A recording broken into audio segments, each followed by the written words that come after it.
ଆମ ଦେଶ ଭାରତ ଏବଂ ଆମ ଦେଶର ରାଜନୀତି ହେଉଛି ବିଚିତ୍ର। ଏଠି ନେତା ପୁଅ ନେତା ଏବଂ ମନ୍ତ୍ରୀ ପୁଅ ମନ୍ତ୍ରୀ ହୁଅନ୍ତି। ଏ ପରମ୍ପରା କାହିଁ କେତେ ଦିନରୁ ଚାଲୁ ଆସୁଛି ତା'ର ହିସାବ ନାହିଁ।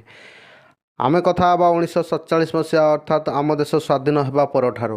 1947 ଆମ ଦେଶ ସ୍ୱାଧୀନତା ହେଲା ଏବଂ ତା'ର ସେବେଠାରୁ ବାପ ନେତା ହେଲେ ପୁଅ ନେତା ପ୍ରଥାଟି ଚାଲୁ ଆସୁଅଛି।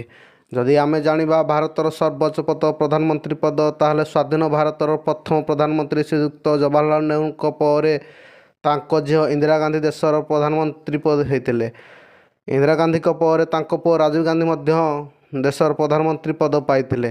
ଖାଲି ଜାତୀୟ ରାଜନୀତି ନୁହେଁ, ଆଞ୍ଚଳିକ ରାଜନୀତିରେ ମଧ୍ୟ ପରିବାଦ ରାଜନୀତି ଚାଲି ଆସୁଅଛି। ଆମେ ଯଦି ଓଡ଼ିଶା କଥା କହିବା, ତାହେଲେ ପୂର୍ବତନ ମୁଖ୍ୟମନ୍ତ୍ରୀ ବିଜୁ ପଟ୍ଟନାୟକଙ୍କ ମୃତ୍ୟୁ ପରେ ତାଙ୍କ ପୁଅ ନବୀନ ପଟ୍ଟନାୟକ ମଧ୍ୟ ରାଜନୀତିରେ ଯୋଗ ଦେଇଥିଲେ ଏବଂ ଓଡ଼ିଶାର ନୂତନ ମୁଖ୍ୟମନ୍ତ୍ରୀ ହୋଇଥିଲେ ଏବଂ ତାଙ୍କ ଦଳ ବିଜେଡ଼ି ବିଜୁ ଜନତା ଦଳ ଦୀର୍ଘ 24 ବର୍ଷ ଧରି ଓଡ଼ିଶାରେ ରାଜୁତ କରି ଆସୁଅଛି। ଆମେ ଯଦି ଉତ୍ତରପ୍ରଦେଶ କଥା କହିବା, ସେଠାରେ ମଧ୍ୟ ପରିବାରବାଦର ରାଜନୀତି ଚାଲୁ ଆସୁଅଛି। ମୁଲାୟମ ସିଂ ଯାଦବ 3 ଥର ଉତ୍ତରପ୍ରଦେଶର ମୁଖ୍ୟମନ୍ତ୍ରୀ ଥିଲେ ଏବଂ ତାଙ୍କ ପରେ ଅଖିଳେଶ ଯାଦବ ମଧ୍ୟ ଉତ୍ତରପ୍ରଦେଶର ମୁଖ୍ୟମନ୍ତ୍ରୀ ହୋଇଥିଲେ।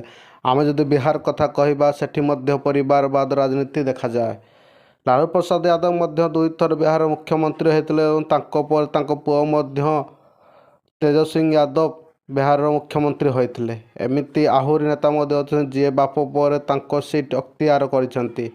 ଏସବୁ ଯଦି ଆମେ ଦେଖିବା, ଦେଶର ଜନସାଧାରଣ ଖାଲି ନେତା ଓ ନେତାଙ୍କ ପରିବାରର ପସନ୍ଦ କରି ଏବଂ ତାଙ୍କୁ ହିଁ ନିର୍ବାଚିତ କରନ୍ତି।